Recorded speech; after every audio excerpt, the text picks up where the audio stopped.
لا يمكن الثناء كما كان حقه بعد از خدا بزرگ تو یہ قصہ مختصر گویا کہ اللہ کے نبی صلی اللہ علیہ وسلم کی شان کو کوئی انسان بیان کرنا چاہے وہ جتنی زندگی لگا لے لیکن اس حد تک نہیں پہنچ سکتا کہ اللہ کے نبی صلی اللہ علیہ وسلم کی شان کو مکمل بیان کر سکے. تو بہرحال آپ حضرات کے سامنے میں کھڑا ہوا ہوں اور مختصر سے وقت میں آپ صلی اللہ علیہ وسلم کی سیرت کے کسی بھی پہلو پر روشنی ڈالنا ایسا ہے جیسے سمندر کو ایک کوزے کے اندر بند کر دینا، سمندر کو ایک پیالے میں جمع کرنا. تو میں مختصراً آپ حضرات کے سامنے عرض کروں، اللہ تبارک و تعالیٰ نے اپنے حبیب کبریا صلی اللہ علیہ وسلم کے لیے جس زمین کا انتخاب کیا وہ دنیاوی اعتبار سے سنگلاخ پہاڑوں سے گری ہوئی زمین اور ریگستان تھا، جہاں پر دور دور تک ایسی کوئی چیز نہیں تھی جس سے آدم زاد وہاں پر رہ سکے، اور آدم زاد کے زندہ رہنے کے لیے کوئی انتظام وہاں پر موجود نہیں تھا. اتنا ہی نہیں، اللہ تبارک و تعالیٰ نے اپنے حبیب صلی اللہ علیہ وسلم کے پیدا ہونے سے 2500 سال پہلے مکہ کی آباد کاری کی شروعات حضرت ابراہیم علیہ السلام کے ذریعے سے کرائی، اور ابراہیم علیہ السلام نے اپنے بیٹے اسماعیل اور ان کی والدہ کو مکہ میں آ کر آباد کیا.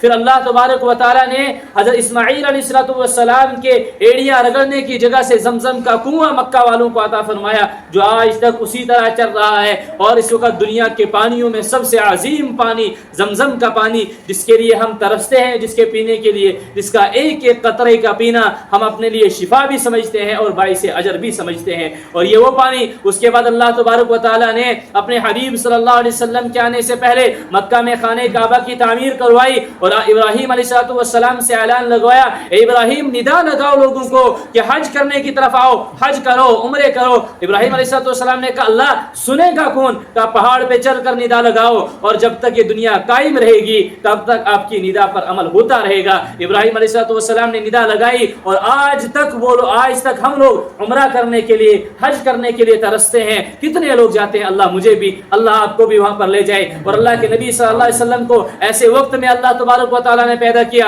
وہ جگہ کا انتخاب کیا، دنیا سے کٹی ہوئی جگہ، وقت کا انتخاب کیا، ایسا وقت جب دنیا کے اندر کسی چیز کا کوئی اعلیٰ سے اعلیٰ پڑھائی کا انتظام نہیں، کسی چیز کا بھی انتظام مکہ کے اندر نہیں، لوگوں کا معیار ہوا. اللہ کے نبی صلی اللہ علیہ وسلم کے لیے تو امیوں کا انتخاب ہوا. ان امیوں کے اندر اللہ کے نبی صلی اللہ علیہ وسلم کو اللہ نے پیدا کیا، جن امیوں کی دل کی پاک تختی پر کسی چیز کا کوئی اثر نہیں تھا، اور ان کی اس تختی پر اللہ کے نبی صلی اللہ علیہ وسلم کو مہر توحید لے کر اللہ تبارک و تعالیٰ نے بھیجا.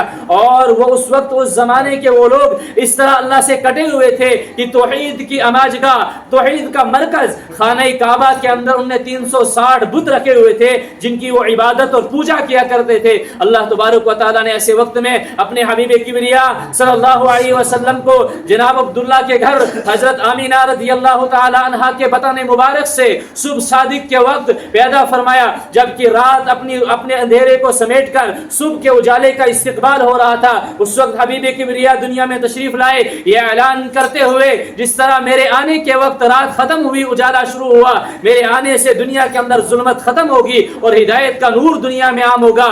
اور پھر سے اس زمین نے 570 سال کے بعد کسی نبی کو دیکھا، اور ایسے نبی کو دیکھا جن کے آنے کے بعد قیامت تک آ ہی کوئی نہیں سکتا، جن کے آنے کے بعد قیامت تک کے لیے ایسا نور روشن ہو گیا، ایسی ہدایت دنیا کے اندر پھیل گئی. اب قیامت تک اس زمین کو کسی اور نبی کی ضرورت ہی نہیں پڑے گی، کیونکہ نبی کی ضرورت تب پڑتی تھی جب قوم بگڑتی تھی، جب قوم اپنے آپ کو دین سے ہٹا دیتی تھی، دین بدل جاتا تھا، قوم بدل جاتی تھی، نیا نبی آتا تھا. لیکن اللہ نے اس نبی کو ایسا قرآن دیا، ایسا دین دیا جس کے بارے میں اللہ نے کہا قیامت تک رہے گا، حفاظت ہم کریں گے، آپ کو فکر کرنے کی ضرورت نہیں ہے. لوگ اگر اس کے ساتھ جڑتے ہیں ان کی سعادت مندی ہے، اگر لوگ دین کے ساتھ وفا کرتے ہیں لوگوں کی سعادت مندی ہے. دین کے ساتھ وفا نہیں کرتے، وَإِن تَتَوَلَّوْا يَسْتَبْدِلْ قَوْمًا غَيْرَكُمْ ثُمَّ لَا يَكُونُوا أَمْثَالَكُمْ، پھر تمہیں ہم باہر پھینک دیں گے، باہر والوں کو اندر لائیں گے. یہ اللہ نے تاریخ کے اندر ہمیں کر کے دکھایا. جب دنیا کے اندر اللہ نے امت مسلمہ کو عروج دیا، مشرق سے مغرب، جنوب سے شمال میں امت مسلمہ کی حکومت، اتنا بڑا اللہ تبارک و تعالیٰ نے حکومت سے نوازا.